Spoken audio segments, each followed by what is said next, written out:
ኢራን የአሜሪካውን ፕሬዝዳንት ዶናልድ ትራምፕን ለሚገድል ሰው የ50 ሚሊዮን ዩሮ ሽልማት የሚሰጥ ሕግን እያዘጋጀች መሆኑ ታወቀ። በሌላ በኩል ዶናልድ ትራምፕ በዛሬው ዕለት ኢራን ላይ ለመፈጸም አቅደውት የነበረውን ጥቃት ማራዘማቸውን አሳውቀዋል። ዝርዝር መረጃ ይዟል።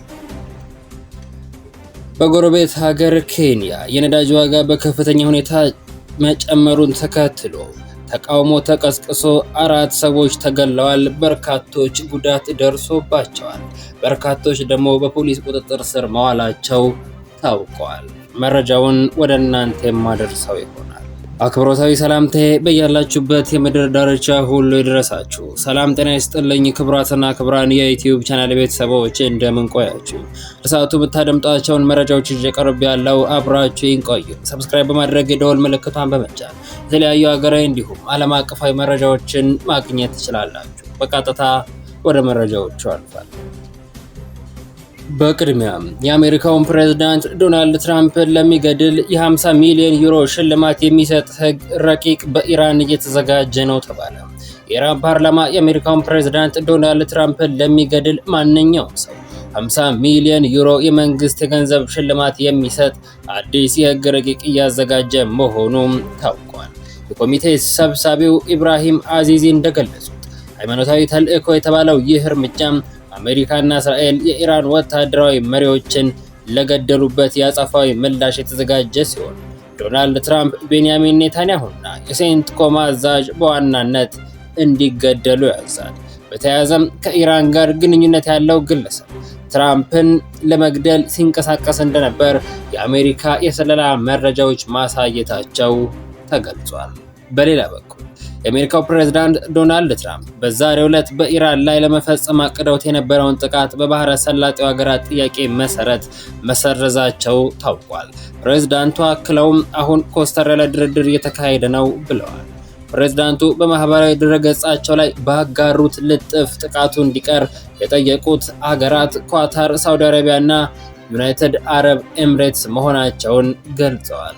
ትራምፕ በትሩዝ ሶሻል ገጻቸው ላይ ባጋሩት ጽሑፍ አሜሪካ በጣም የምትቀበለው ስምምነት ላይ ሊደረስ እንደሚችል እንደተናገራቸው ገልጸው ኢራን የጦር መሳሪያ አይኖራትም ሲሉ አክለዋል። ነገር ግን ተቀባይነት ያለው ስምምነት ላይ መድረስ ካልተቻለ አሜሪካ በተነገራት ቅጽበት ሙሉ ጥቃት ኢራን ላይ ለመፈጸም በተጠንቀቅ ናት ብለዋል። ከፍተኛ የኢራን ወታደራዊ አዛዥ በበኩላቸው አሜሪካ ዳግመኛ ስትራቴጂክ እና የስሌት ስህተት እንዳትሰራ ሲሉም ተናግረዋል። እስራኤልና አሜሪካ በጋራ በመሆን ቴህራን ላይ ጥቃት የጀመሩት የካቲት 21 ቀን 2018 ዓመተ ምህረት ነበር። ኢራን በምላሹ በባህረ ሰላጤው ሀገራት በሚገኙ የአሜሪካ የጦር ሰፈሮች ላይ የድሮንና የሚሳኤል ጥቃቶችን ፈጽማለች። አሁንም የባህረ ሰላጤው ሀገራት ፍራቻም አሜሪካ ዳግም ቴህራን ላይ ድብደባ የምትፈጽም ከሆነ ለአጸፋ ምላሽ የምትሰጠው የኢነርጂ መሰረተ ልማቶች ላይ ጥቃት በመፈጸም በመሆኑ ነው። በቅርብ ጊዜ ወዲህ የተሰበሰቡ የህዝብ አስተያየቶች ፕሬዝዳንት ዶናልድ ትራምፕ በአሜሪካ ያላቸው ቅቡልነት እየወረደ መምጣቱን ያሳያል። 64% የሚሆኑ መራጮች ኢራን ላይ ጦርነት መክፈታቸው ስህተት ነበር ያሉ ሲሆን 37% የሚሆኑት ደግሞ እንደ ፕሬዝዳንት ትክክለኛውን ስራ መስራታቸውን ይናገራሉ። ኢራን ጦርነቱ ዳግም የሚጀመር ከሆነ ወደ ባህረ ሰላጤው ሀገራት አውሮፕላን ማረፊያዎች፣ የፔትሮ ኬሚካል ተቋማትና የውሃ ማከፋፈያዎች የሚታስወነጭፋቸው ድሮኖችና ሚሳኤሎች አሁንም እንዳሏት ይታመናል። ቀደም ሲል ትራምፕ ለጋዜጠኞች በሁለቱ ሀገራት መካከል እየተካሄደ ስላለው ድርድር ሲናገሩ በጣም በጎ እርምጃዎች አሉ፣ ነገር ግን ምን ማለት እንደሆነ እና እንዳልሆነ የምናየው ይሆናል ብለው ነበር። አክለው ስምምነት ላይ እንደደረሰ እንደተቃረብን የተሰማን ወቅት ነበር፣ ነገር ግን እንደገመትነው አልሆነም። ይህ ግን የተለየ ነው ብለዋል።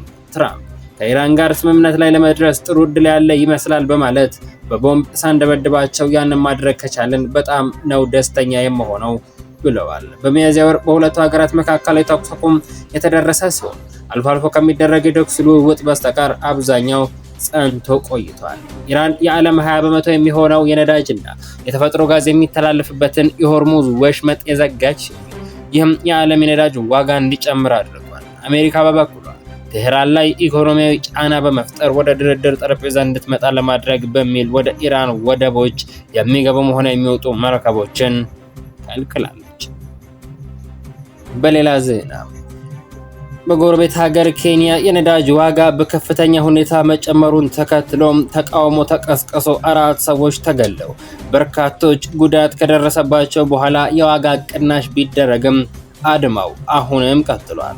የኬንያ የሀገር ውስጥ ጉዳይ ሚኒስትር እንዳስታወቀው ከአድማው ጋር በተያያዘ የሰዎች ሕይወት ጠፍቷል፣ ቢያንስ 30 ሰዎች ተጎድተዋል፣ እንዲሁም ከ300 በላይ ሰዎች በጸጥታ ኃይሎች ቁጥጥር ስር ውለዋል። የሀገሪቱ የተሽከርካሪ ባለንብረቶችና የአሽከርካሪዎች ማህበራት ከመንግስት ጋር ባደረጉት ድርድር የ10 ሽልንግ ቅናሽ የተደረገ ቢሆንም ባለመስማማታቸው ተቃውሞ ለሁለተኛ ቀን ዛሬ ቀጥሏል። ትናንት የዋና ከተማዋ ናይሮቢ ጎዳናዎች ጭር ብለው የዋሉ ሲሆን ትምህርት ቤቶችና ንግድ ቤቶችም ተዘግተዋል። ተቃውሞ ሰልፈኞች መንገደኞችን በድንጋይ የዘጉ ሲሆን ጎማዎችንም ሲያቃጥሉም ታይተዋል። የሀገር ውስጥ ጉዳይ ሚኒስትሩ ኪፕቹምባ ሙርኬሜን 348 ሰዎች በቁጥጥር ስር ውለዋል ብለዋል። ኬንያውያን ለተቃውሞ አደባባይ የወጡት የነዳጅ ዘይት ላይ ከዚህ በፊት ታይቶ አይታወቅም በተባለ መጠን ከ20 በመቶ በላይ ጭማሪ በመደረጉ ነው። ኬንያ እንደ ሌሎች የአፍሪካ ሀገራት ሁሉም ነዳጅ የምታስገባው ከባህረ ሰላጤ ሀገራት ነው። ከየካቲት 1 ቀን 2018 ዓ.ም ጀምሮ እስራኤልና አሜሪካ በቴህራን ላይ ጦርነት በመክፈታቸው የተነሳ ከባህረ ሰላጤው የሚገባ የነዳጅ ዘይት መስተጓገል ገጥሞታል። በአሜሪካና በኢራን መካከል የተኩስ አቁም ቢደረስም የዓለም 20 በመቶ ነዳጅ ዘይት የሚተላለፈበት ሆርሙዝ ወሽመጥ እንደተዘጋ በመሆኑ የነዳጅ ዋጋ እንደጨመረ ነው። በናይሮቢ በትላንትናው ዕለት በርካታ መንገደኞች አውቶቡስ አጥተው በእግራቸው ለመጓዝ ተገደዋል። ከናይሮቢ ወጣ ብላ በምትገኘው ኪንቲጌላ የሚኖረው ቻርልስ የትም ማታ ሚኒባሶች የለም። ከዚህ ቀደም 100 እስከ 150 ሽልንግ እንከፍል ነበር፣ አሁን ግን 300 ደርሷል።